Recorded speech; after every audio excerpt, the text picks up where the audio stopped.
Welcome everyone back to weekly weather updates, and in today's video I'm going to have the latest from the live radar, from the latest UKV, have a look at the precipitation and the temperature over the next 5 days. As we do continue to see high pressure toppling over the top of us, as we do see a slow end to this very cold start to January. Now, we have been toying within the models. What sort of high pressure are we going to see next week? As this toppled high is likely to remain probably until next weekend.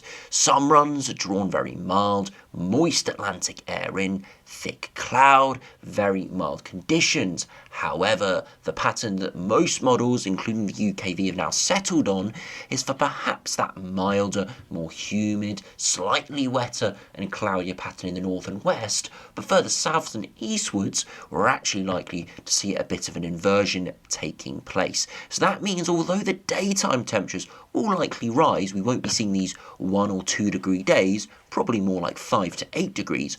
Overnight, it will likely stay pretty cold. Overnight frost, like a real possibility for much of England and potentially Wales into next week. Not every single evening, but quite a few of them we will be seeing frosts in places. So it's going to remain fairly chilly into next week.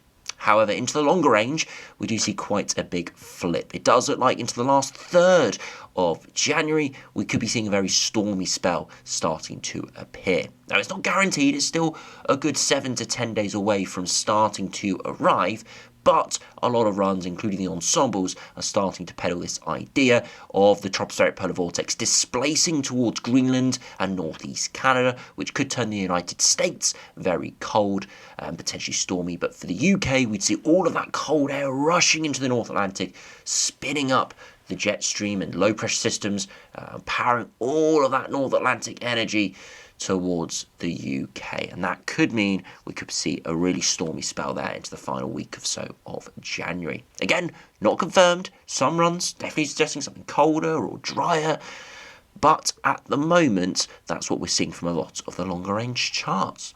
So do remember, if you enjoy my videos, much do like and subscribe. And remember to follow me on Twitter as well, the link's in the description. And you can see at the moment, we've got generally dry conditions, but a few patchy areas of precipitation in the far west, which are now falling widely as rain.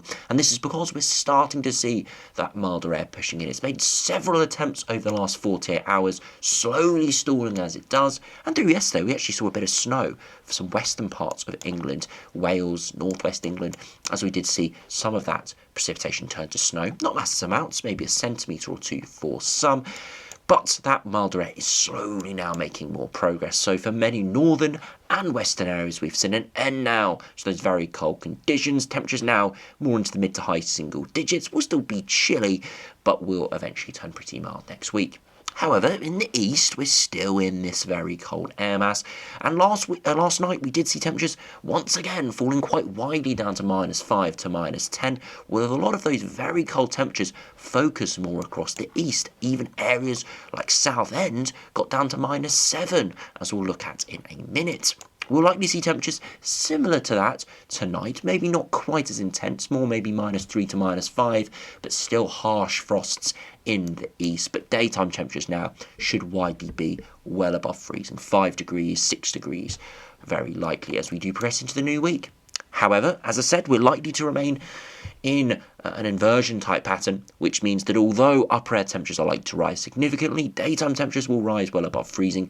Overnight conditions could still remain very cold. Now, due upon the temperatures this afternoon around 3 p.m, you can see where it's been cold today. It's the east. You can see western parts starting to turn much milder. Already much of southwest England, Wales, the Republic of Ireland, Northern Ireland and western Scotland starting to see that milder air push in, and that weather front is pretty much positioned across the Irish Sea into Wales and southwest England now, and will continue to press eastwards. If you are further eastwards, you might see quite a lot of cloud tonight into tomorrow. That is that transitioned into that milder air mass. All are going into that milder air mass. It's just with stagnant winds, we could see an inversion take place in the east. So keeping it cold, just a different source of cold, not cold upper air temperatures, but very cold surface temperatures, as we do see that inversion taking place. It's these areas across East Anglia, perhaps the far southeast, which are going to remain very cold tonight. Again, -3 to -5 possible. The further westwards you go, the more cloud you see, the more milder air that could mix in and could hold those temperatures up. So yeah, we'll be having to watch this very closely over the coming days to see how intense that inversion does get. Now, if you go over to net weather and have a look at the top 20 minimum temperatures today, so you can see once again we got down to widely -5 to -10 through this morning, and again you can see their focus much across eastern England. Look at that, Newcastle and Southend both getting down to -7, one right towards northeast England, one right towards southeast England. Just showing you it's all of those eastern areas, even Stansted, Northolt here getting down to -6. So yeah, really, really cold.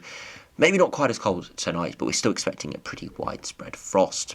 So do head over to the UKV and look what is in store for the next 5 days. You can see we do see some rain trying to push in from the west, but it's generally just turns to thicker cloud. Some further rain across western parts of Scotland, Northern Ireland, Republic of Ireland, but doesn't come to much before slowly degrading away into Monday. Just generally, though, a lot more thick cloud building in as we slowly see that transition to a milder high-pressure system over the coming days. However, under the centre of that high in the south and the east, there could be some clearer skies, and as I said, inversions are likely to take place. For the rest of the week, it's looking pretty dry. We do see some attempts from weather fronts in the north and west to make progress, but they don't have much success. We do actually start to see those skies clearing in the south and east, and that's, as I said, where it could remain pretty chilly, especially overnight. So although yes, we are exiting a very cold spell, we are likely to remain cold or chilly in quite a few spots across England and Wales. We'll look at those exact temperatures in a moment. Further north and westwards, it will be milder, but because of those repeated attempts of weather fronts trying to push in, we're likely to see further precipitation, not massive amounts, but most days we'll see some precipitation, thicker cloud, and of course milder temperatures. And if you look at the upper air temperatures at the moment, the very cold air is getting shoved out from the east at the moment. But it will only be a slow transition to milder temperatures because by Monday afternoon we're all in pretty mild upper air conditions, around 5 degrees above average. But that won't be completely reflected at the surface, and for the rest of the week those upper air temperatures actually rise further, and you can see it's an insanely mild week at the upper air level. However, at the surface, it's not quite so simple. You see this afternoon temperatures still very cold, only 1 to 6 degrees for many in the east, a bit warmer than that further westwards. Overnight, once again, temperatures down close towards freezing, maybe not quite as cold, but again, potentially -3 to -5 in a few rural spots. Again, resolution isn't as high on the UKV here for those sort of levels of frosts, but you can see widely still down to kind of 0 to -2, maybe lower than that. Into Monday afternoon, temperatures milder, 4 to 7 degrees for much of eastern England. We've still got a bit of cold air trapped to the surface, 10 or 12 in the north and west. However, into Tuesday, still an isolated frost potentially in the far southeast in the morning, but most single digits. And then by the afternoon, temperatures rising higher, 7 to 10 degrees. And you think, we're on to milder conditions here. But no. As we head into Wednesday morning, a more widespread frost starts to take place across much of England and Wales, and the inversion starts to take more of a hold, and by the afternoon, only 5 to 8 degrees. Yes, not that massively cold, about average for what we'd expect this time of year for some of those spots, maybe slightly even above average. But it's those overnight temperatures back close towards freezing once again. And again, Thursday afternoon, some areas only 4 or 5 for another frost potentially into Friday morning. As you can see, it's not really clear cut. Yes, in the north and west, it's likely to be milder. A bit of rain and cloud and very little risk of frost. But further south and eastwards, it's not as clear cut. Wherever we see clearer skies, frosts in the evening, and if we see a bit of trapped cloud, a bit of fog during the day, then those temperatures won't rise all too much in the afternoon either. So it is going to be one to keep an eye on, but fortunately it is looking pretty dry. Just might remain on the chilly side for some as we do head into the middle of next week. But I think most people will agree the exit of this very cold conditions will be a positive for those who've seen a lot of snow, a lot of disruption, and hopefully this upcoming week we'll see those conditions really quieten up as we do head through the middle of the month. However, as I said, stormy conditions could be on their way for the end of January, and that will make potentially some more disruption through the rest of January. Could start on a very cold, wintry note, transition to something quieter and chilly during the middle of the month, and then could end very stormy. Again, not guaranteed, but a lot of the runs are showing it today. We do look over the coming days. High pressures continue to stay in control through much of this week. Eventually, next weekend, low pressure breaks through. And then look what happens into the final 10 days of January. Big low stratospheric polar vortex moves into northeast Canada and Greenland, and this just injects a lot of energy into the jet stream, seeing plenty of severe storms and big low pressure systems clattering us from the North Atlantic. Of course, with the jet stream, with all this energy, is southerly tracked. So yes, it wouldn't be, cold enough for wintry conditions, but definitely would be cold with all of that rain. Temperatures probably average to below average. You can just see it's complete opposite pattern for a major colder spell with this huge temperature gradient across the North Atlantic, fueling these storms. And you can see huge wind fields there across the North Atlantic. Again, I don't want to look at this in too much detail because this is longer range stuff, and all of the positionings of these low pressure systems, the intensities will all change, but it just exemplifies what we could be seeing as we progress into the final third of January. Something really quite horrible, really stormy, and it's not a mild stormy pattern. It looks like a pretty cold stormy pattern with lots of very cold Arctic air pooling out into the North Atlantic, combining with those milder mid-Atlantic air masses to create these really lively systems. Now the GM is similar, but does it in a slightly different way. High pressure continues to dominate over the coming days. Eventually low pressure breaks through, but we do see a bit more amplification in the jet stream with higher pressure trying to build in. It has a little bit more success here and actually turns a slightly colder and drier once again, potentially even a bit of a northerly wind developing there. But generally doesn't go anywhere near as stormy, or at least immediately as stormy there, as we do progress into the final third of January. GM has been showing that a little bit over the last couple of days, so perhaps is a little bit more hesitant of a massive Atlantic onslaught.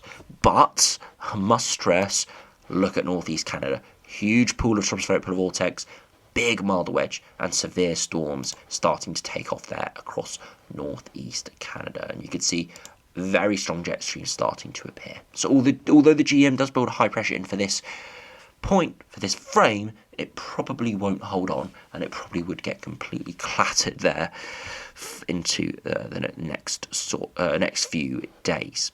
Compared to the ECMWF, is very similar to the GFS. You can see again, high pressure is firmly in control through this week. Low pressure eventually wins out through next weekend. High pressure tries to build in like the GM, but it doesn't have much success, and you can see some big areas of low pressure colliding with us off the Atlantic.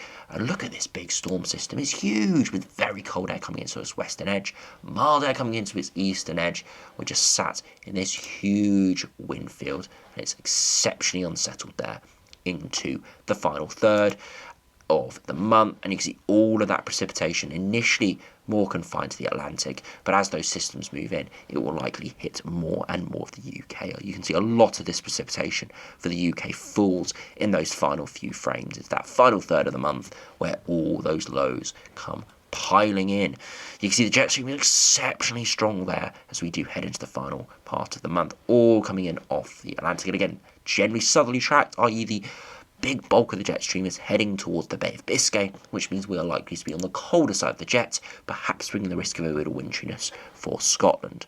Interestingly, there is a bit of a Scandinavian high trying to build, but again, nowhere near strong enough to really change the pattern we are seeing. Now, if you look at the latest ensembles, you can see it's very mild during this upcoming week, but as I said, that doesn't tell the full picture. The surface inversion taking place, especially overnight, but even by day, I wouldn't be surprised those temperatures didn't get much above 5 or 6 degrees in a few spots. Longer term, though, pretty much as we click into the final third of the month, back towards average, lots of oscillating patterns, again, indicative of an active jet stream oscillating up and down between milder and colder sectors. Plenty of precipitation, but it's not overwhelming at this stage. No massive signal, because I think it is still just too far out to see that certainty. But regardless, very interesting to see, and as I said, could be, big pattern changes coming in the coming weeks. We could really see a very distinct January, very cold first third, slightly milder, but still chilly, but settled middle third, and then we could see the sort of pest from the west, big low pressure systems arriving from the Atlantic for the final third. That's what we could be seeing, but no guarantees. You can see the 2 meter temperatures, although we see a big rise in upper air temperatures this week, don't really spike much this week, and that's because of the inversion taking place. But you can see generally higher pressure dominating, and then you can see it does oscillate a lot more, some big deep lows, but also some higher pressure systems as well. Which does mean that although the operational runs were confident in those stormy patterns, not all ensemble members are on board, which does tell me that it still is up for debate. So we will have to wait and see, but that's what we're seeing at the moment. If you compare to the ECMWF, broadly very similar, very mild over the next week, but inversion likely taking place, and then back close to average, but more slightly above average, and quite high precipitation there into the final week or so of January. You see the sea level pressure, again dipping quite a lot into the longer term, perhaps a little bit more confidence here of something more stormy, but at this stage still plenty of high pressure runs, which means that I do suspect that there still is a lot of uncertainty, and we'll have to wait and see.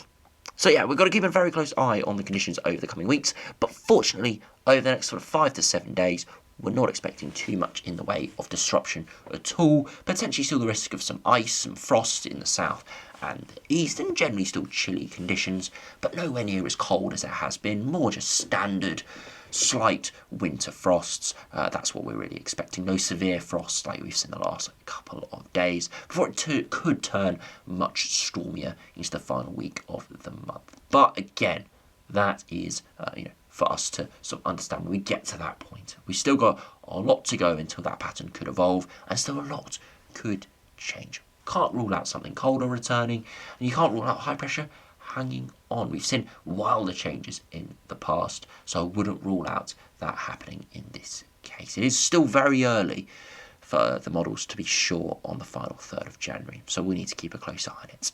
So anyway, thanks for watching, hope you enjoyed, subscribe if you're new, and I'll see you again for another video soon.